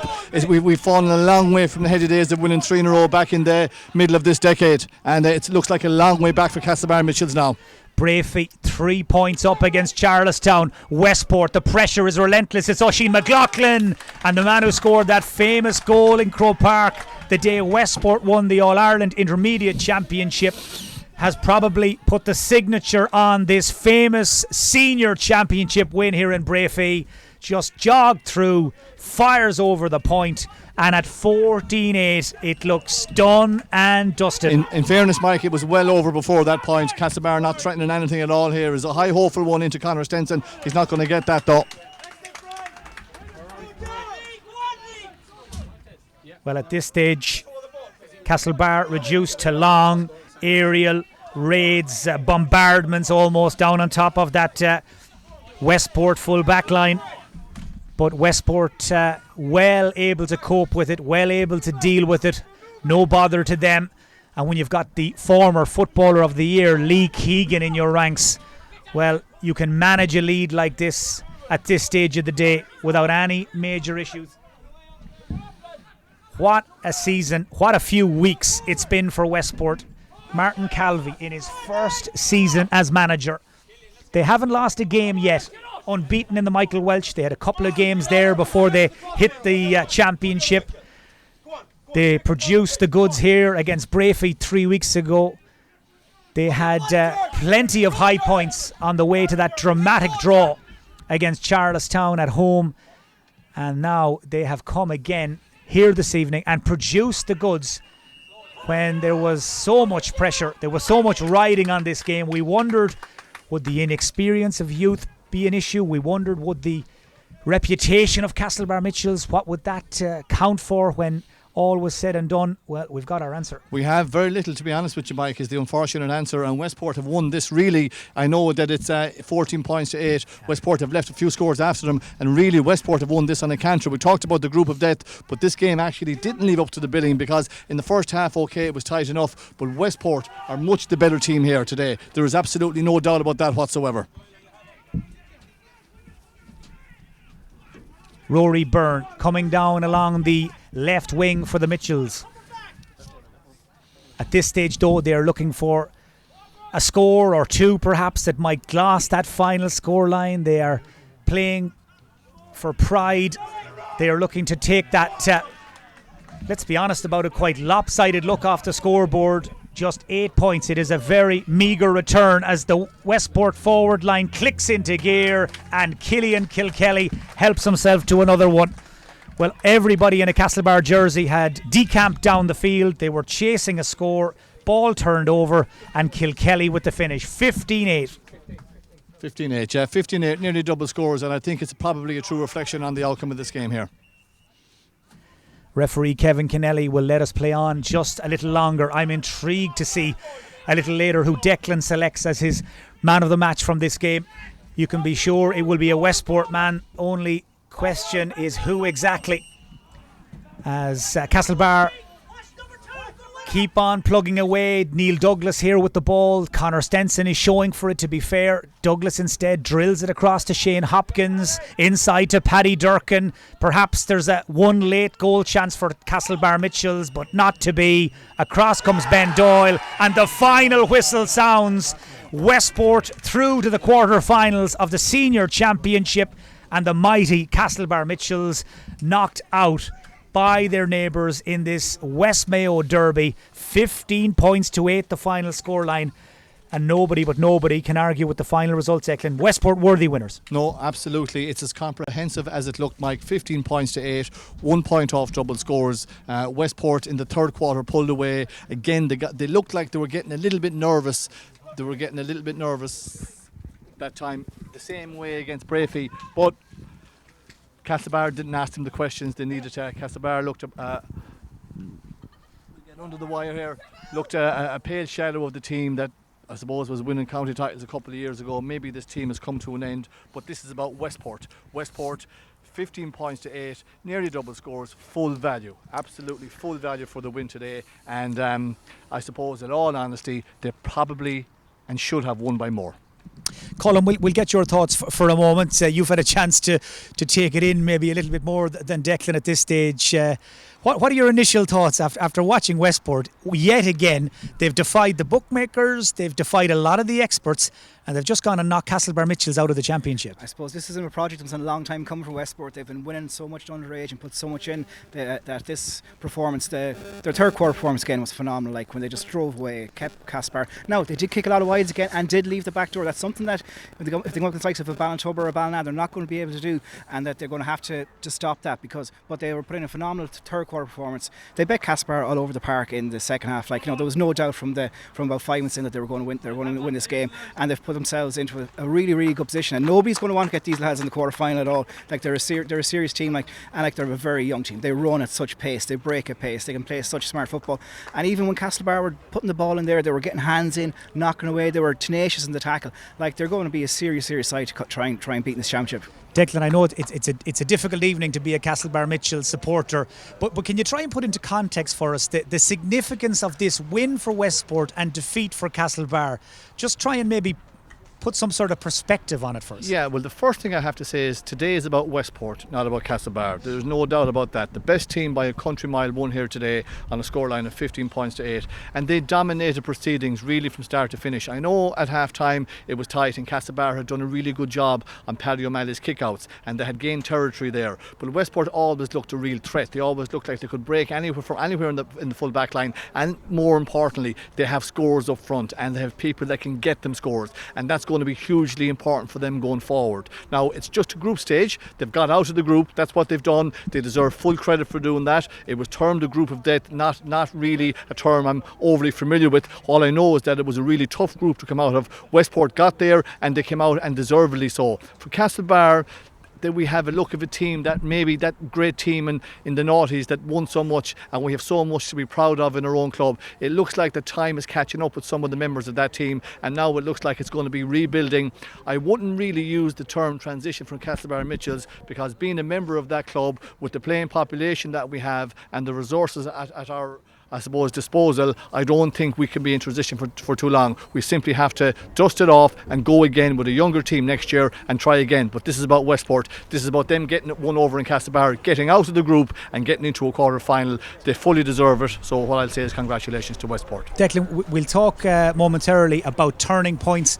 We'll talk about who your selection is for man of the match, but before we do, we're going to catch up with two of the Westport guys, Lee Keegan and Mark Moore. Lee is already, I think, looking in Mark's direction, but Lee, congratulations. We stood here 3 weeks ago when Westport beat Breaffy, and you said the hard work was only starting. Yep. Well, in terms of the group, the hard work's been done. Yeah, well, that's what I mean. I suppose we got very lucky against Charlton. It was a game that I said it was going to be a massive game for ourselves in terms of building on from the Breaffy results. So came out today, we reassessed after that game. We were probably a small bit down with our performance after that game, knowing that we didn't do a lot of things right. We did a lot of things as well today, but again, we have so much to work on, which is brilliant going into a quarter final. So listen, I told you that the group of death was the group of death for reasons, so no one knew who was going through till today. So listen, brilliant performance, all our guys, from one to the whole back room. This again, it's only another stepping stone for us. We really want to be pushing on, and just can't wait for a quarter final. I think we're starting to express ourselves, and you can see the way a lot of our younger guys are playing out there. Can I ask you, what sort of a game was it to play in with nobody here? Strange, very echoey around, I suppose. I feel sorry for the keepers whenever I'm shouting them during kickouts. So, but yeah, it's weird, but it is what it is. I suppose we're all trying to adapt to it.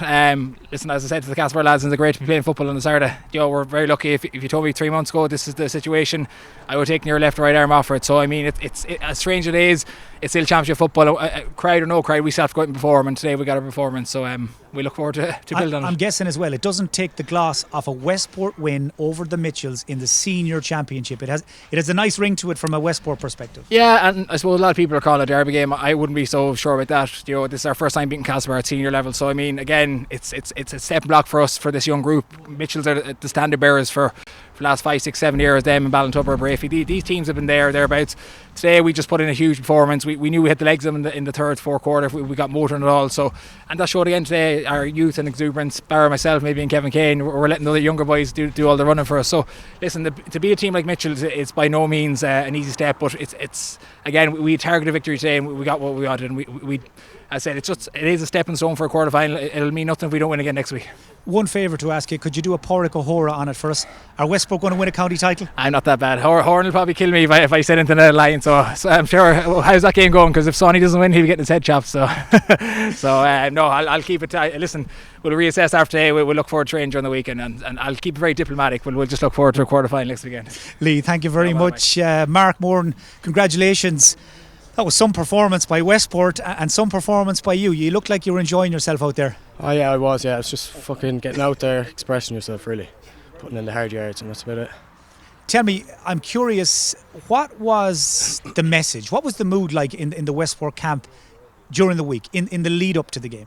Well, we're all fucking fighting fit, confident to get out there, you know.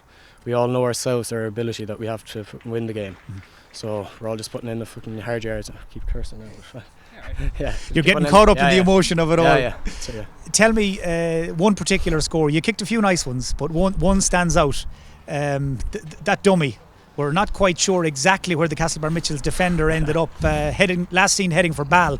It was an incredible piece of skill. As I said, you didn't look like there was any pressure. You just looked like you were out there doing your thing. Is that the way it felt out there as well? You just went out to play, express yourselves? We're a confident bunch. Like, the management is putting plenty of belief in us. And we know ourselves and our ability, what we can do. So. And any chance of you telling me the Westport are going to win a county title? We will. We're a confident bunch, as I said. So. Yeah. Mark, that'll do nicely. Mark Moore and Lee Keegan, thank you very much for coming over to talk to us. Appreciate that. Declan, we might bring you back in again. Well, that interview had everything, and I suppose in the world we live in, I must apologise if anybody was upset by any of the language you heard there. But it's live TV. It's an emotional evening, and when you've put in a performance like that, maybe you're entitled to a slip of the tongue, as it were. It happens. It's understandable. It looks easy for the likes of myself and yourself that are doing this gig for a long Speak for yourself, Declan. Both in fairness to Mark Moore and to Lee Keegan, two very important men, I suppose very important calls in that Westport beat. I suppose going back to the game, it was built up as being a local derby. You know, I overheard Lee Keegan saying they didn't feel that way because they wouldn't have bet Castlebar before. What we've done, I suppose, in the Mitchells over the last decade has been really, really good, winning 4 county titles and 2 Connacht titles, getting to 2 All-Ireland finals. Those days will never be forgotten. A lot of players that were played in those games played out there, but it looks like that Father Time has caught up with some of those lads through no fault of their own. But that's from a Castlebar point of view. This is about Westport. This is about their underage structure, I suppose, humming along nicely over the last 5 to 7 years, and that's I suppose this is the fruition of the great work done by the people there. There's a lot of really good talented players on that team. There's a togetherness about them. There's a really good age profile. I like the way they play their football. They're a little bit inexperienced. If they want to progress, they're going to have to be able to put teams away. We've seen them with Charlestown, Breaffy in particular, and now with Castlebar. They leave a trap door open. One of the teams will get into that trap door, so that's a learning point for them. But for today, there is no doubt about it whatsoever. They were the best team. They won by 15 points to 8, and truth be told, they left a bit after them. Can I ask you, are there any obvious turning points that spring to mind? My mind is immediately drawn back to that penalty appeal in the first half. Was it or wasn't it a penalty for Castlebar? But it wasn't the sort of game, I don't imagine, where there are too many moments where you feel that was a game changer, that was a momentum shifter. No, I don't think in any way the game swung on that, Mike. I have to say, looking at the incident live, it looked like to me it could have been a penalty. I don't think, as I said, if the penalty was given, it wouldn't. Okay, Castlebar may have scored that. I don't think it was going to be a momentum shifter, for instance. I think Westport had a lot about them to go on and to dominate the game, and that's essentially what they did. They dominated Castlebar, and that's what that Castlebar team would have done to other teams over the years. That's what good teams do. That's what Ballintubber do. That's what Currafin do, and that's what Westport did here today. And in fairness, I don't think there was any one point that I could say if that had happened we'd have a different outcome, because the outcome was more or less set, I think, from after the water break in the first water break in the first half. When we got to half time, there was a nice breeze in it, and Westport came out with all guns blazing in that third quarter, and that's really, I suppose, they stamped their mark on it there, and they showed a bit of class. And as I said, we talked about their pace, we talked about their experience with Keegan and Kane. I think around the middle third they have huge physicality there with Brian O'Malley and Owen McLaughlin, and maybe they don't give enough credit or get enough credit, but they certainly give that Westport team a magnificent platform. They may need to work on their kick-out strategy. Castlebar had that goosed a little bit especially in the first 20 minutes. But then they have scoring forwards. Once they get the ball into their vanguard, into the area high up the pitch where they need scores, they have the guys that can kick the ball over the bar. Like they have Cullen Moore and Mark Moore and Kelly Kilkelly. Kevin Kane will do a job from up there. So they're a well balanced outfit, and they certainly look like a team that's going places. But for today, it's getting out of the group, it's getting to a quarter final, getting the bodies ready for next week for a quarter final. That draw will be done tomorrow, and they move on from there. But a significant win from Westport. Just to wrap up, and before I ask you for your man of the match, have we seen potential county champions here tonight? Would you be one bit surprised in 4 weeks' time if we were watching a Westport man lift the Mayo GAA Cup? I think they have a little bit to do. I think they're right up there, and I think they're in the mix. As I said before, I think they need to watch their defence. They need to make sure that once they get ahead of a team, that they learn to put the foot on the throat and be a bit more ruthless. Ruthlessness needs to come into the team. I think it will in time. Whether it will this year or not, I'm not sure. The last day you were out, you asked me what we learned from week 1 to week 2. I said there may be a new winner of the Mayo GAA Cup this year. Are Westport in the mix? Absolutely, they're in the mix. They're not there yet. They know they're not there yet. I'm thinking of a Knockmore or a Ballina or a Ballahadreen. Obviously Ballintubber are going to be there, so it's a highly competitive, hugely enjoyable championship. But to answer your questions, can they win the Mayo GAA Cup? Yes, they can, with improvements. The weather's broken, it's about to get wet. Your selection for man of the match, it's going to be an intriguing choice. But you were a forward, and I just have a strong sense, no more than Billy Fitz, you're leaning that way. Yeah, forwards win games for me. I suppose the old cliche that defenders keep you in games and midfielders give you a platform, but good performances all over the place. But as the game went on, and some of the skill set that he showed and some of the leadership and point taking, I think it would be hard to look past Mark Moran. I thought he had an outstanding game of football. He kicked 3 sublime points. He was involved in much more than that. We had a conversation earlier. You asked me in my coaching role for Mayo, what are we looking for? In a forward, we're looking for a person that will be honest, that will work hard, that will win his own ball, that will be a good decision maker, and that will score. He ticks all those boxes. He's young, he has plenty to learn, but I like the look of him, I like the cut of his jib, and for me, he was the man of the match here today. So Mark Moran is Declan's selection for man of the match. He certainly made a big impact during the game and afterwards as well here on Mayo GAA TV. But congratulations to Mark Moran and to Westport on their win. My thanks as well to Declan and to Colm Gannon for their company and their analysis all evening long. Don't forget at 7 o'clock Mayo GAA TV showing you live action from the Connacht Gold Mayo Senior Club Football Championship. It is of course Ballina Stephenites against Knockmore live from Crossmalina. If you go on to any of our social media channels, you can find that stream, log on and watch all the action unfold from Crossmalina. And tomorrow we've got a double header of action. It is Kilchama against Bonnyconlon in the Intermediate Championship at 1 o'clock, followed at is it 4 o'clock tomorrow evening? And indeed it is the Senior Championship, Gary Moore against Bell Mullet. And my thanks to everybody involved in this evening's production for helping to make it possible. We'll leave you from Breaffy with another quick message from all of our sponsors.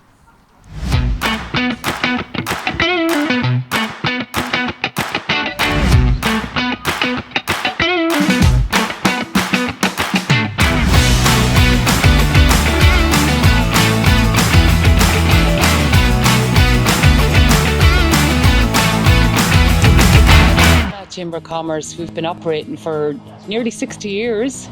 Our ethos is to be in business for businesses, and we are all about the town for Ballina, for North Mayo, for the county as well. It's about the area, it's about what they can do when they get here and if they're safe. And we'll have the same great hospitality that we've always had, the great food, the great custom, because that's what hospitality is.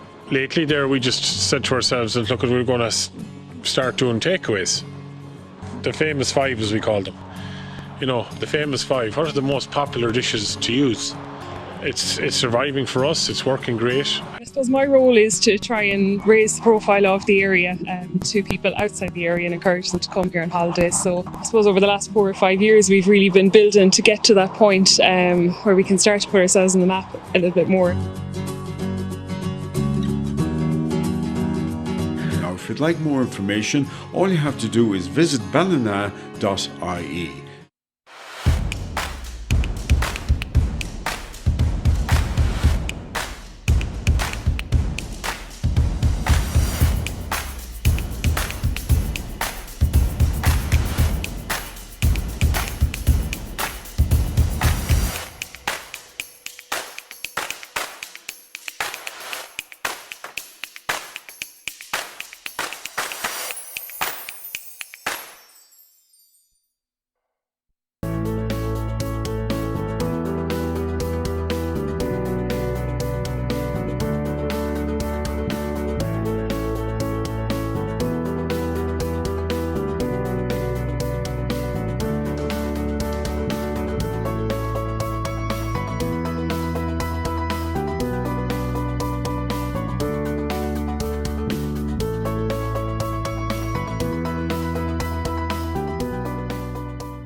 GRG Sports.